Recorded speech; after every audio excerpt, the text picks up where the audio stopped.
delighted to be here today at Torbay Hospital, and we've got with us Kate and Jessica, who are doctors here who've been working on an innovation project. And first of all, thanks very much for sharing some time with us. Could you tell us a little, first of all, about what you've been doing and why you've been doing it?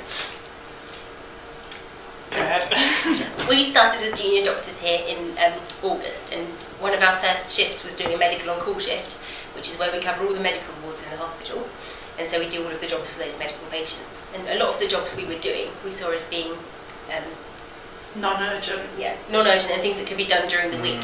And what patients really like at the weekend is to be seen by a doctor, face to face. And a lot of the tasks we were doing were things like prescribing warfarin, which can be done on a Friday for the whole weekend. So what we were trying to do is cut down on the non-essential tasks that can be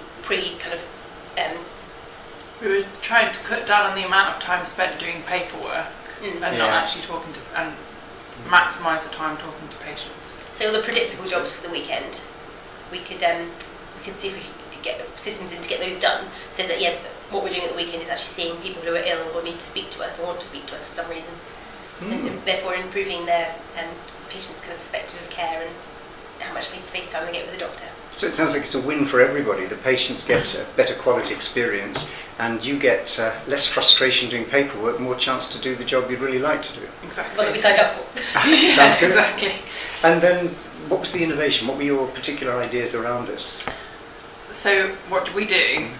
We basically me and Kate shadowed 3 other junior doctors whilst they were on call one weekend, and we literally stood there with a stopwatch and wrote down exactly everything they were doing. So the time it spent to log onto a computer, the time it spent to look through some notes to review what had happened to a patient before they got to this stage in their care, the time it spent rewriting drug charts, walking from ward to ward, filling out blood forms, all that kind of thing. So we just literally had a stopwatch and interesting.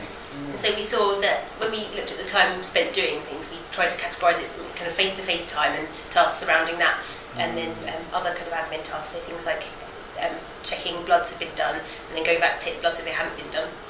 And then from that we could see kind of a lot of potential projects, and which link into, we have to do an improvement project as an F1, so there were kind of other F1s who've taken on the projects that have kind of been spawned from our project. So we're going to re-audit and see if their improvements have helped.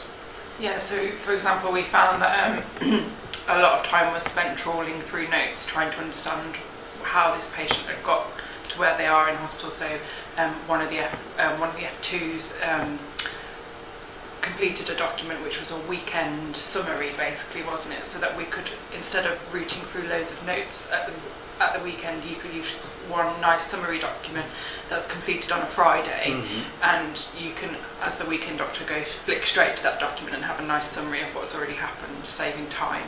And it provokes you. There's a tick box down the bottom right which says, have you prescribed warfarin for the weekend, written the CPS, the discharge summary and the drugs to go home with, and done blood forms for the weekend as well, so that it makes them think about the kind of routine things that they can do for the weekend to save us doing it.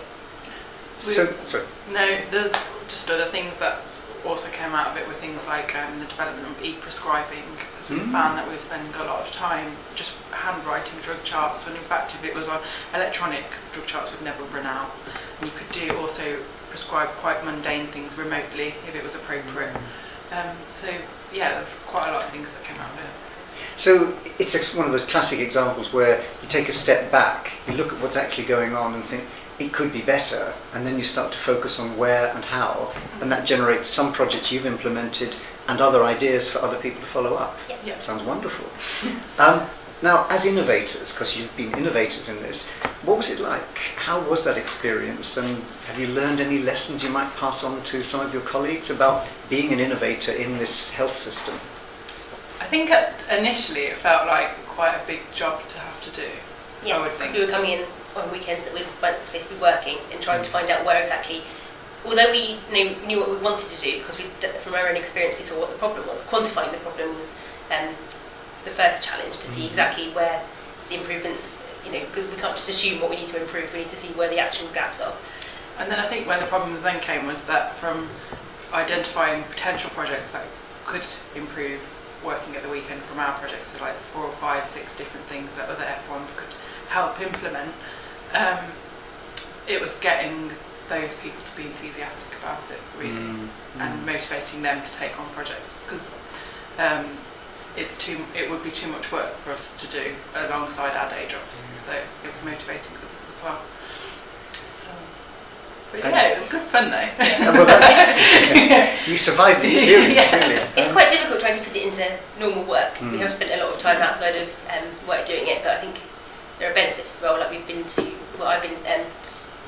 quite a few of us went to a conference in New Orleans, so we've had experiences that have, as a result of doing it, that have made it quite worthwhile. Sounds great, yeah. And big question, of course, perhaps the last one, would you do it again? Yes, next year. We've already seen it.